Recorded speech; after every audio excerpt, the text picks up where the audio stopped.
Welcome to this explainer.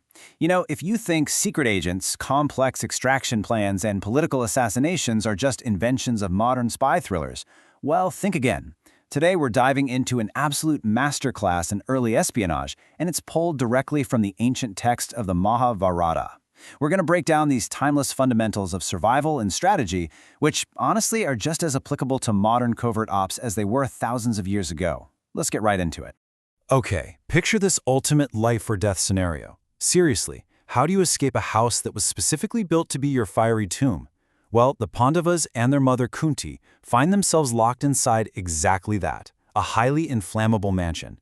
And as if that wasn't terrifying enough, there is a dedicated assassin waiting right outside the front door just to ensure they don't get out. Section 1. The Assassination Plot.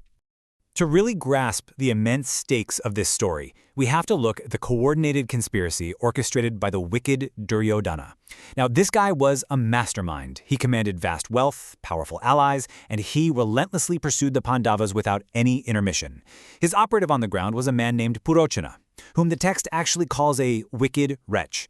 His one and only job was to keep a constant, unblinking watch right at the only door of the house. And the environment itself completely weaponized. This large mansion was built directly abutting the high ramparts of a well-furnished arsenal. Oh, and the most terrifying detail? It was totally sealed. Zero emergency exits, no back doors, no windows. It was literally a death trap. And to make matters worse, there was a ticking clock, the 14th night of the dark fortnight. That was the exact deadline Purochana had chosen. That was the specific night he planned to set fire to the door, burning those tigers among men, the Pandavas, to death alongside their mother, all to fulfill Duryodhana's most cherished desire. So the danger wasn't just theoretical here, it was literally waiting at their doorstep. Section 2. The Secret Password. So just when things seem completely hopeless and you feel like the walls are about to catch fire, a secret agent unexpectedly arrives. He's a highly skilled miner sent by a wise and powerful ally named Vidura, who actually had foreknowledge of this unholy contrivance from the very beginning. But think about the psychology here for a second.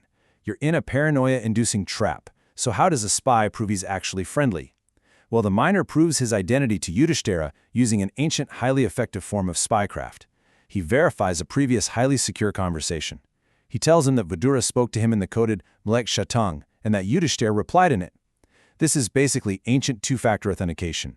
By referencing this secure language, it acts as the perfect secret handshake, proving beyond a shadow of a doubt that he really was sent by their ally.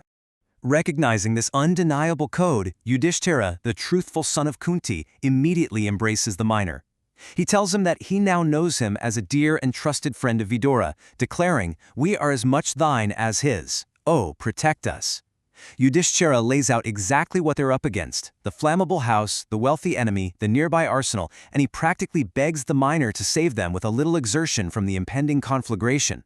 They need a miracle, and right now this covert operative is their only hope. Section 3. The Underground Escape.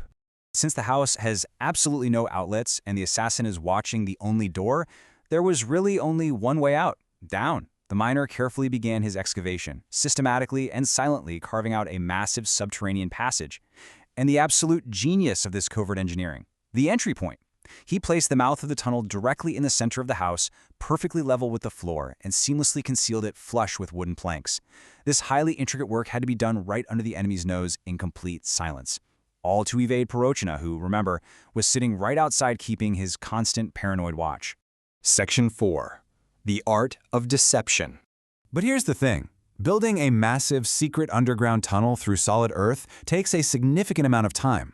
While that miner was digging, the Pandavas had to survive a grueling 24-hour undercover routine just to avoid raising even a hint of suspicion.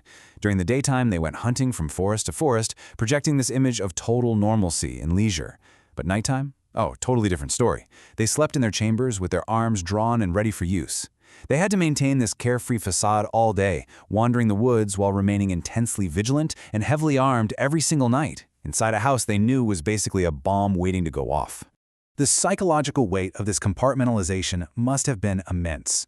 To deceive Purochana, they had to put on a totally convincing illusion of trustfulness and contentment. They literally had to smile at their own executioner day after day.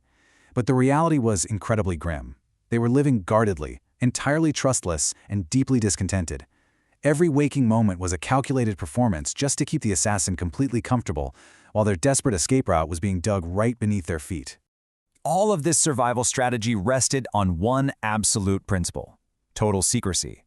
The text explicitly notes that the citizens of the surrounding city, Varanavata, knew absolutely nothing about these plans. In fact, nobody knew except Vidura's friend, that good miner.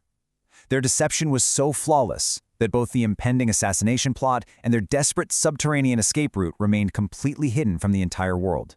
So we are left with a terrifying standoff. The stage is fully set, the tunnel is built, the assassin is watching, and the clock has run out. So ask yourself, what actually happens when that 14th night of the dark fortnight finally arrives? Do the Pandavas successfully escape through the floorboards before Purochana strikes, or does he light the deadly fire before they can slip away? Who makes the first move? It is a spectacular cliffhanger to this ancient espionage masterclass. Thanks for joining me on this explainer, and I hope this look at the brilliant tactics inside the House of Lac leaves you eager to discover exactly how this epic story of survival concludes.